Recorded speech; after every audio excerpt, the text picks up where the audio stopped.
Today is a little bit of an excursion from the main themes because what I'll be trying to do is go a little bit deeper into what Kripke is talking about with rigidity and the a priori in naming and necessity. So I'll start out by just going back over what he says about necessity and the a priori, and then look at, I keep saying these are really central questions we're discussing. We already saw that with Russell, where just thinking about informative identities and the possibility, whether there can be meaning without reference, can lead you pretty directly to the view that all we can ever talk about are our own sense data. After looking quickly at what Kripke says about necessity and the a priori, I look at what seems to be a fairly direct payoff. Certainly Kripke thinks it's a fairly direct payoff for the mind-body problem. And then we'll go on to look at the notion of the actual world and how that might connect to the a priori, how you might explain what it is for something to be a priori. But let's start out just reviewing necessity and the a priori. So necessary means something like true in all possible worlds. When you're talking about necessity, you're talking about what could be, what might be, and you don't mean that just so far as you know. You're talking about what could have been, what might have been. Yes, we remember that distinction between wishing you'd spent the day in San Francisco and thinking you might actually have spent the day in San Francisco. Yep, that's all right. Okay.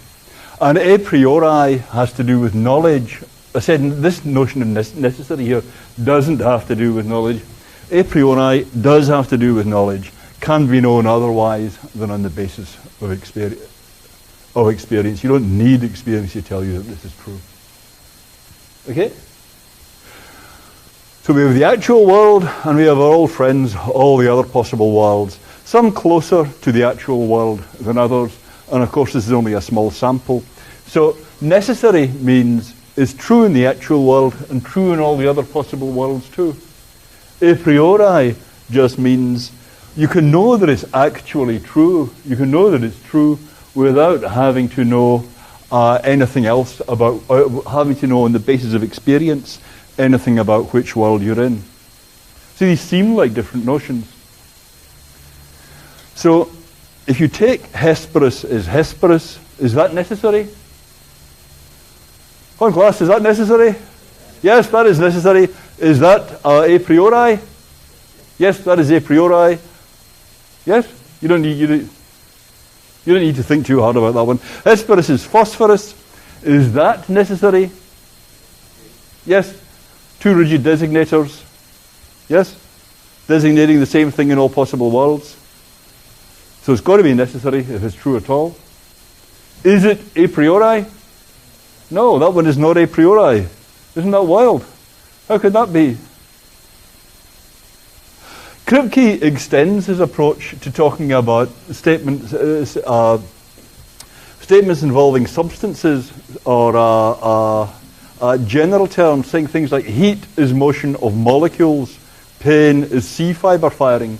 These are identity statements. They don't involve names for particular individual objects. But if you think that heat is a rigid designator and motion of molecules is a rigid designator, then heat as motion of molecules is going to be necessary. Yes, right, very good. And if you think pain is a rigid designator and C fiber firing is a rigid designator, then you're going to think that this statement is necessary. Right? And really, on the face of it, they do seem to be rigid designators. What I said about Al Gore was, if you consider a counterfactual when you're saying, if Al had only won that election, then what you're doing is you're talking about what happened to that very person in these different situations. If you say, if there had only been heat on the moon, then you're talking about that very phenomenon, heat. The very same thing. If you say, if octopuses had been able to feel pain, then you're talking about that very phenomenon, pain, in some different counterfactual scenario. Yeah? So these terms do seem to be rigid on the face of it. So if you've got, but these are obviously not a priori. Are these a priori? No, these are not a priori. Right? These were found out as a result of extensive work, if indeed they're true. So you've got Hesperus being rigid, then Hesperus denotes the same thing in every possible world. Phosphorus is rigid, so it denotes the same thing in every possible world. So if they denote one and the same thing in any possible world, then they denote one and the same thing in every possible world as each other. So the identity is necessary. This is your last chance. Are you extremely comfortable with that? Well, it's not actually your last chance, but okay, it's a chance. It's one chance among many. Okay, to pause here. Okay. So Hesperus' phosphorus is necessary, but not a priori. Consider, we talked a little while ago about, if you're talking about who invented the wheel, presumably there was some individual who invented the wheel, unless it was done by a committee. But let's suppose that there was just some one individual who invented the wheel, and we call that person Bright. Now, consider the question, is it necessary that Bright invented the wheel? No, it's not necessary. I mean, Bright could have been crushed at birth. You can imagine a different possible world in which there was an asteroid shower just as Bright was born. And wham! That's it for Bright. No inventing the wheel. Someone else had to do it. Yes?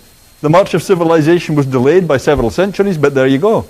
That makes sense, right? So it's not necessary that Bright invented the wheel, even though Bright did invent the wheel. Right? But, so if you consider Bright there is a rigid designator, the inventor of the wheel is a flexible designator. There are other possible worlds in which it was, or someone else got there first. And Bright wasn't the inventor. Bright was simply trudging along in the rear. Yeah? So Bright's a rigid designator, the inventor of the wheel is flexible. So Bright invented the wheel is necessary or contingent? Contingent, very good. Okay, but is it a priori that Bright invented the wheel? Well, I just told you, look, whoever invented the wheel, let's call them Bright. Yes? So are you really going to put forward this hypothesis? But maybe Bright did not invent the wheel. It's like, yeah, I mean, it's like that thing, let n be the number of cows in the field. But sir, suppose that n is not the number of cows in the field. That, right? I don't know how much I need to go over this. I just explained what Bright meant by saying it's the inventor of the wheel. Yep. Now we all agree that's contingent. But it is a priori.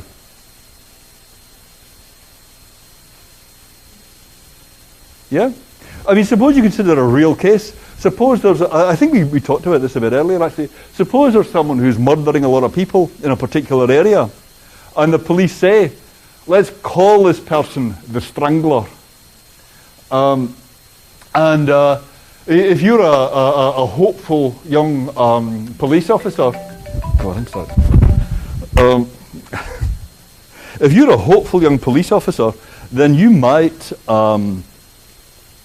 put forward hypotheses like, maybe there's no such person as a strangler. Maybe there are many people committing these murders.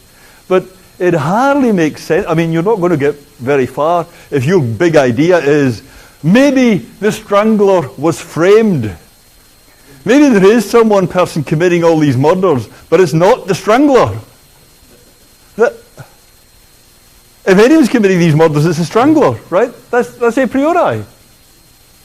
You see what I mean? That is not a bright idea. Maybe it was someone else.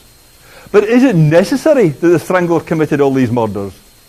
Well, no, Your Honour. I mean, if only he'd had brakes, if only he'd been brought up right, he wouldn't have hurt a fly. You see what I mean? Or if only there had been an asteroid shower. He wouldn't have committed any of them. But if anyone did commit those murders, it's the stranglers. That's a priori. Yep. So it seems like in other possible worlds where, the strangler was hit by a meteor or whatever, something did in fact strangle all those people, and it seems like if you just pick out the term strangler to denote the person or whatever that is responsible for all those stranglings, then it seems like there can't be any world in which the strangler, whatever that is not the person or whatever responsible for the strangling. Right. Well, I don't really see that. Suppose you consider the situation in which the strangler had a happy childhood, right? So let's suppose it was miserably unhappy. And over here he is, smiling, cheerful, a joy to all around him, right? Now, in that world, is one and the same person, the strangler we're talking about. But does he commit any murders? No. Well, it looks like in that other possible world, then that person that had the happy childhood is just not the strangler. But we're talking about this guy, the strangler. You say it's so unfortunate he went wrong. He could easily have gone right.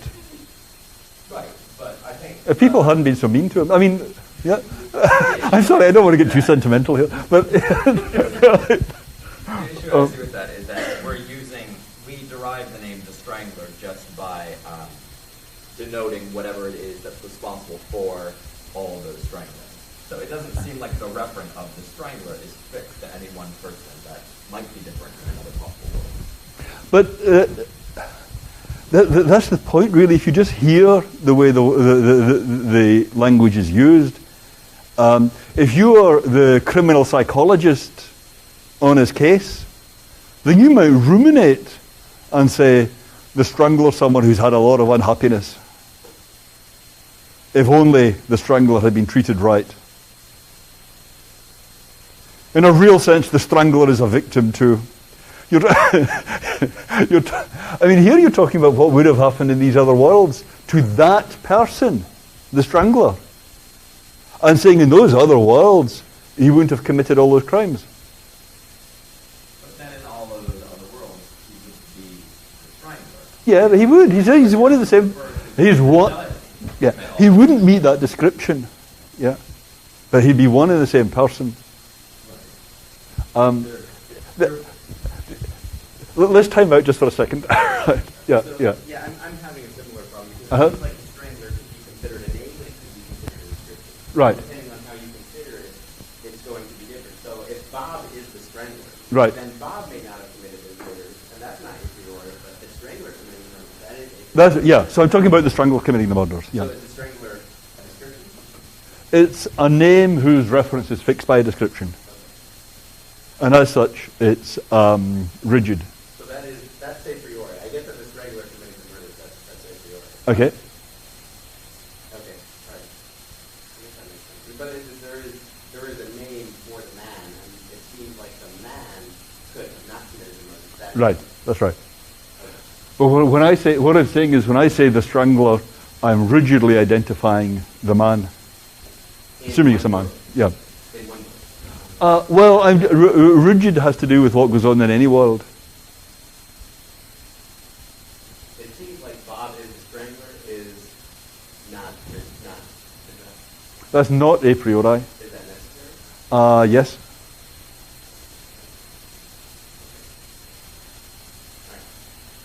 Okay, you could just read that off. They're both rigid. We're going to think about this a lot more actually today. I thought someone else had a hand up. Right. No? Okay. Are you happy with that? No, I can see that virtually no one is happy with that. Yes? Sorry? Yes, what about it? Sameness of identity across possible worlds. Can we be assured that are people the same if they do different things? Yeah. Well, I think lots of our emotional life supposes that you can make perfect sense of identity across possible worlds. You can say, if only I'd had a few, I don't want to sound too sentimental this morning, but I can say, if only I'd had a few lucky breaks, if only they'd given me a chance, yeah, I'd be all right. Yeah, you see what I mean? You can do that. Yeah, or if only I hadn't done this. Yeah. Or I nearly did that. You think, wow, what a narrow escape. Well, there you're always talking about possible worlds, and assuming it's you in all of them. Yeah. So if these kinds of reflections make any sense at all, then identity across possible worlds has to make sense. Yeah.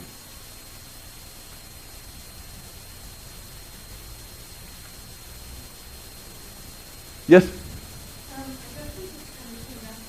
Good, yeah, yes. But it seems to me like I'm not seeing any difference between Bright or Bob and Strangler or the invention of the wheel. It seems like I don't see why, because if you say Bright was the inventor of the wheel, it seems like you're saying there's an identity there. Bright is the inventor of the wheel, and the inventor of the wheel is Bright. Right. Well, what about this? Suppose you thought of it like this. Suppose you said, well, when I say Bright is the inventor of the wheel, really you should see that as meaning whoever actually invented the wheel. And what that means then is, to find out what Bright designates in any possible world, what you do is, you look at the actual world and you see who invented the wheel in that world. Right? And then, suppose I'm asking about what's going on in world 17, out in the edges, yep? Then I say, well, what's Bright doing over here? Well, to find out who Bright is over here, what I do is I track back to the actual world, and I look at whoever it was in the actual world invented the wheel, and I see what they're up to over here in 17, which might be not inventing the wheel. They might simply be wasting their time. Yeah. So if you think, well, what goes on with the inventor, the description, the inventor of the wheel is, if you want to know who it designates in world 17, then you look at who invented the wheel in world 17. But if you want to know who Bright designates in world 17, you don't just look at what's going on in world 17. You have to trek all the way back to the actual world and look at who invented the wheel there. And that will get you the outcome that it's contingent that Bright invented the wheel. Because Bright is going to be rigid.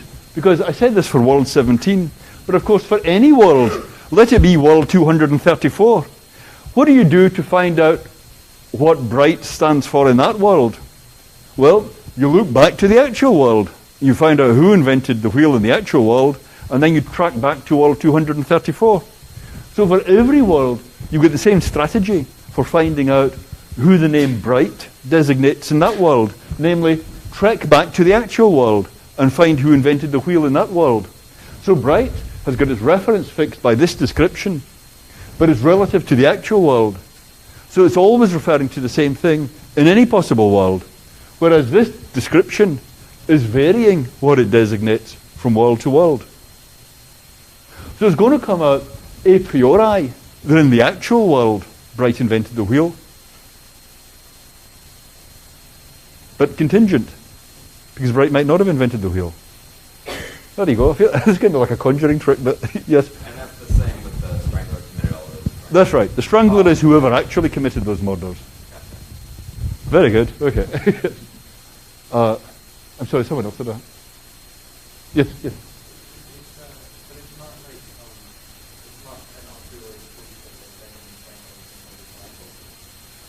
No. Well, you see, I just introduced Bright as a name for whoever invented the wheel. That's right. I just said, someone must have invented the wheel. Let's call them Bright, and now we can speculate about what Bright must have been like. Yeah. But with Benjamin Franklin, I'm not saying someone must have invented the bifocals. Let's call them Benjamin Franklin. That's not the way it's working there at all. Yeah.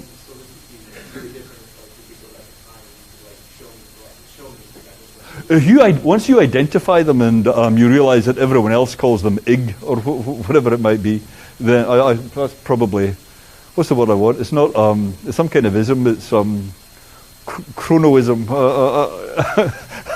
I mean, making a pejorative remark about people from another era. Anyway, whatever they call them then, yeah, that name you give after on direct contact with the person, that's not likely going to be descriptive like this. Yeah, but I'm just saying, so long as we're working with a descriptive name, like Bright or the Strangler, yeah, then you get this phenomenon. You get something that's a priori, but not necessary. Look at that. So there you are. Bright. So Hesperus is phosphorus, is necessary, but not a priori. Bright is the inventor of the wheel, is a priori, but not necessary. Happy with that? Yes? Comfortable? No? Yep.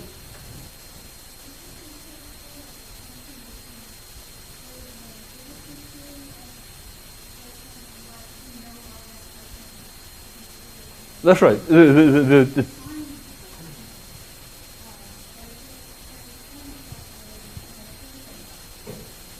We're only talking about metaphysical possibility here. Yeah. So the point is that this kind of metaphysical possibility, right? It doesn't. When I say that, I just mean it doesn't have to do with what might be true so far as for all you know. Yeah.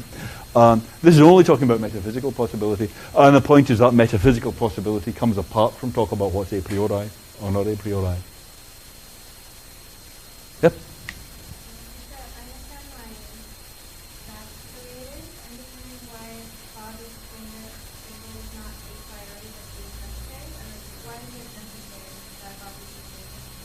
Why is it necessary that Bob is a strangler? Actually, did I say? Oh, I did say it was necessary. Yes. It seems like if that man, if there could be an alternate world where the strangler still committed murder, but Bob got a break. Right. Well, think about it like this. Suppose I'm saying, look, think about the strangler in the world where they were crushed at birth, right? Yeah. Now, suppose that the strangler is Bob. Is that a world in which poor old Bob got crushed at birth? Or did Bob live a long and happy life? Sorry? Did Bob get crushed? Okay, so Bob in that world is crushed and the strangler got crushed. But was that a coincidence? No, because they're one and the same person, right? Even in this world. Yep.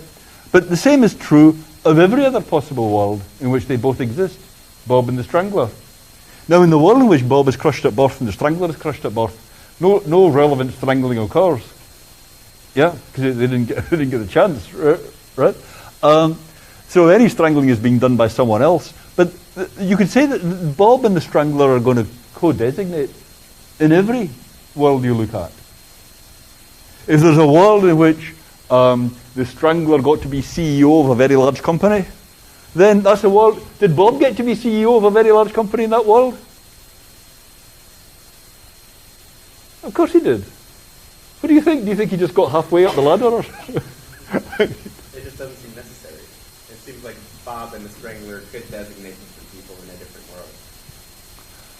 But if you buy that the strangler is rigid... Well, if I buy that, if I suppose that, I don't see why I have to suppose that. Okay.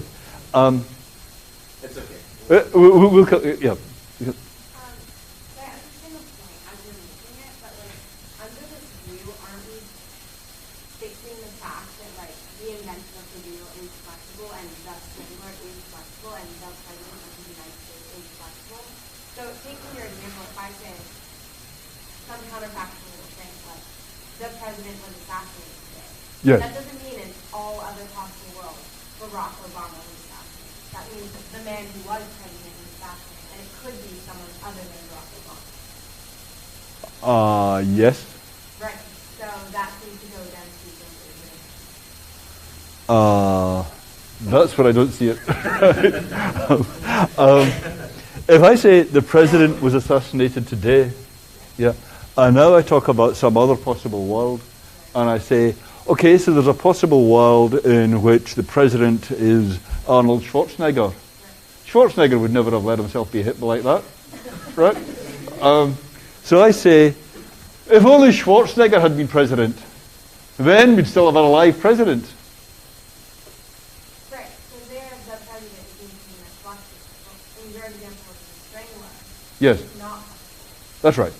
Well, I didn't say, yeah. Okay, I'm using the strangler as a name. Yeah, I suddenly realized that's possibly the one misleading thing in the way I'm setting this up. Let's just call him, well, what should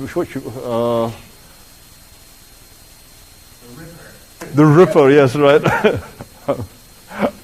It's not meant to be understood as a definite description. It's meant to be understood as a name. Yeah. So it's just an accident that there's a "the" in there. Okay. Yeah. Okay. I'll have to think. I'll have to think about that. Okay. Why is it so natural to put the "the" in there? Okay. Fair enough. You haven't raised a question yet. So one. I think this is probably worth carrying on the discussion with. Is that right? Because I think you guys are raising questions. I'm not alone. You haven't raised a question yet. You were going to raise a question? Yes. Okay, so you say the name is fixed and rigid. Yes, that's right. What's the proof? Well, the proof is, remember what I was saying about Al Gore? Yeah. If Al Gore had been elected president, the argument is really just an appeal to how an ordinary speaker evaluates these kind of counterfactuals. Yeah. So what I'm claiming is that we can all make sense of counterfactuals like, had Al Gore been president in 2002? Yeah. Or in this case, I say we can all make sense of conjectures like, had Bright not invented the wheel, would someone else have done it around the same time? That kind of question makes perfect sense.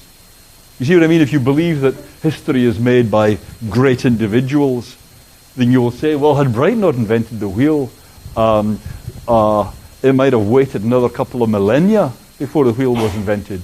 Or if you believe that great inventions are the result of historic forces and the individual just kind of bobs up, then you will say, had Bright not invented the wheel, someone else would have around the same time. So the proof, such as it is these kind of points about how you interpret counterfactuals, what the right interpretation is of these, what the right way is to hear these counterfactuals. It's just as I said, this is kind of descriptive linguistics. This is a point about how we actually use language.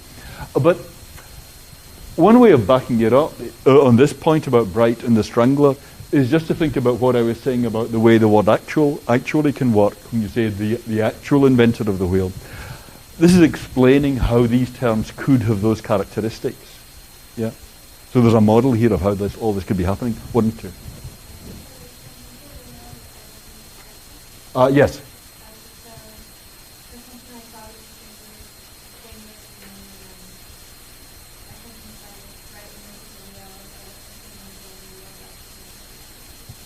Bright is it? Wait a minute. Bob invented the wheel. I'm sorry. Yeah. Right. Oh no. This is the confusing thing. This is what's confusing in what I've been doing. Bob is the Strangler is 2 proper names, right? That "the" is an accident. Yep. Okay. Whereas Bright invented the wheel is a name and a description. Yep. Yep.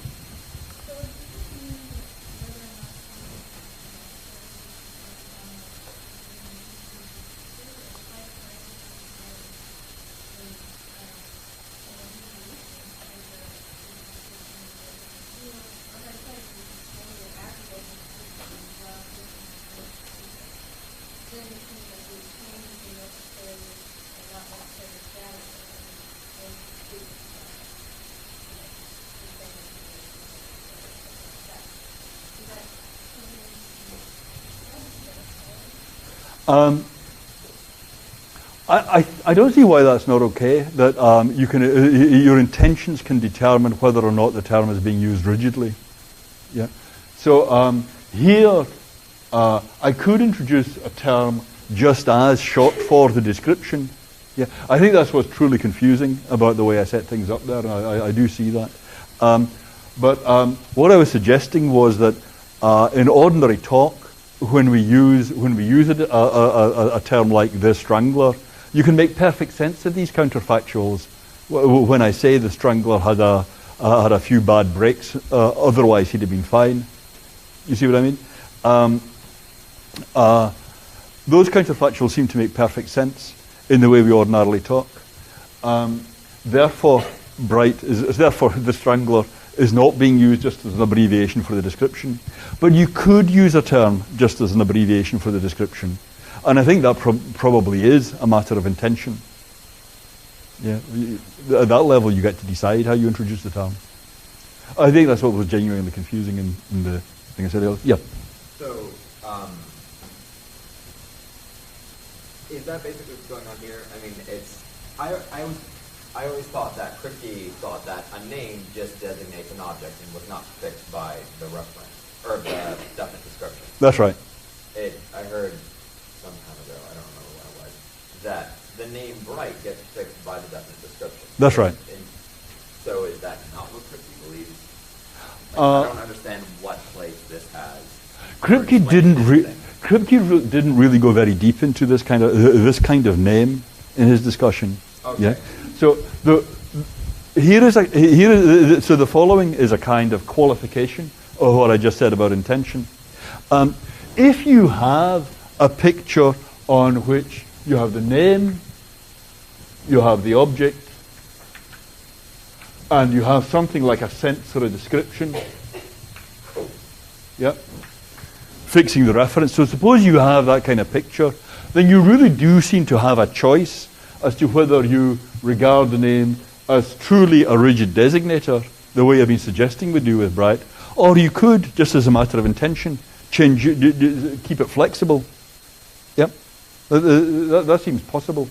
But suppose that you have a causal theory of reference where you have the object causing the use of the name. That's what it is for the name to refer to the object. Then if you have a name functioning like that, then could it be anything but rigid? I mean, I think Kripke's intuition is it couldn't be anything but rigid in that kind of scenario. If there's just the object and the causal connect with the object, giving the name significance, then if you subtracted the object, there wouldn't be anything left to constitute the name having the same meaning but a different referent. So intuitively it seems like if you've got a term whose reference is being fixed by a causal chain and not by a description like this, then it can't but be rigid. Yeah? But that's not what's going on here. But that's not what's going on here. Right. So this is a qualification of something Kripke thought. This is not what Kripke thought. This is just some other possible where Bright is just a shortened version of the existence. Yeah. It's showing that you can have that mirror image of what Kripke thought of the Hesperus-Phosphorus case, where necessity and a prioricity are coming apart. Yeah. Now, Kripke does discuss examples like the standard meter in Paris, and gave examples. He didn't discuss this particular case, but what Kripke did discuss was examples like, you take I don't know if it's still true, I don't suppose it is true anymore, but there used to be in Paris a bar kept at the right temperature that was the standard meter. Yeah? And everything else gets measured by reference to it. So suppose you say, is the standard meter 1 meter long? Well, sure it is. Is that a priori? Sure it is. Is it necessary? Well, no, because if the electricity had gone out, the thing would have shrunk or expanded. If you took a blowtorch to it, it would be a different length. It wouldn't be 1 meter long. So it's a priori that the standard meter is 1 meter long. But is it necessary? No. I mean, you might have taken that very bar and teased it out so it was a mile long. A mile is much longer than a meter. So it wouldn't have been a meter long. So what I'm saying is, I'm giving this as a very simple version of where you can, in some sense, you can see very clearly what's going on. I mean, I realize that there's a level at which this is fairly confusing, but it's meant to be simple enough that you can see all the pieces. You can see just what is happening. And I think it's the same structure as the case that Kripke does talk about, namely the standard meter. So you can think of the name, the standard meter, being introduced as the length of that bar in Paris. The meter being, yeah, carry on. So this, though, does not have this kind of picture of reference. That's right. In that one, it gets fixed by the definite description. And so I don't see That's right. why the name bright would be rigid. Because if it's fixed by the definite description, Yeah. the definite description is flexible. Okay, that goes back to this exchange about does it matter, does intention matter? Yeah. So on the one hand, I think intention does matter, because that was what I was saying, it could go either way. You can make sense of it being rigid, and you can make sense of it being flexible. But what I was also saying was that when you introduce a name like Bright or the Strangler, then we actually do talk as if these names are rigid rather than flexible. Because we do make sense of things like, questions like, suppose Bright had not invented the wheel. Would someone else have done it? Suppose the Strangler had been better brought up. Was someone else waiting in the wings to commit those murders? These seem to make perfect sense. I think I kind of get it, right? Because if you set right, if you define right, as if you were defining n, there is n Yeah. number of tiles, it wouldn't make any sense to have n anything but rigid. Why would you define it in your perfect world? Suppose I say let n be the number of cows in this field. Yeah. Can't I make sense of the possibility that, after all, if there had been an outbreak of mad cow disease, there wouldn't have been any cows in this field at all, and n would not have been the number of cows in this field. Yeah, if there are 4 cows in the field, and I say let n be the number of cows in the field, then n is 4. Yes? But 4 might not have been the number of cows in this field if there had been an outbreak of mad cow disease and they'd all been slaughtered.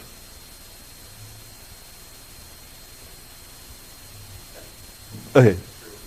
Right. But it's not necessary that n is the number of cows in this field. But it is a priori. Yeah, because I couldn't have made a mistake about that.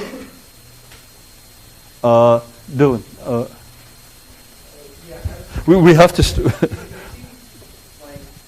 maybe someone looking at here that could be allowed that you use the definite description in the initial baptism of an object. But once you do, if you're baptizing a name, you throw the description away. After the initial baptism, it's no longer part of the meaning of the name itself.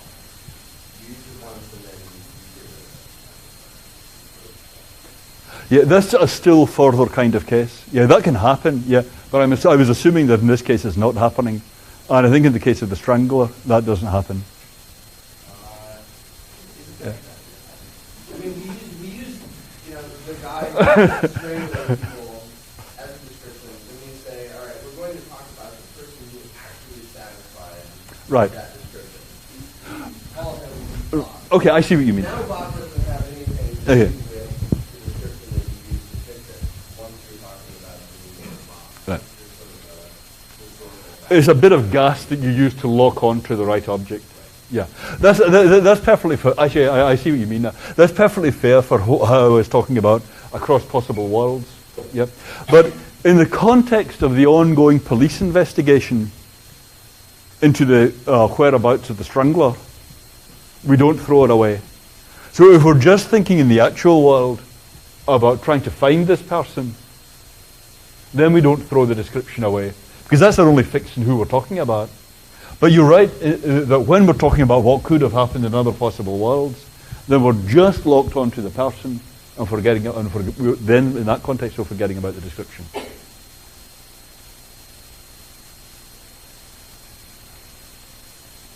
Okay.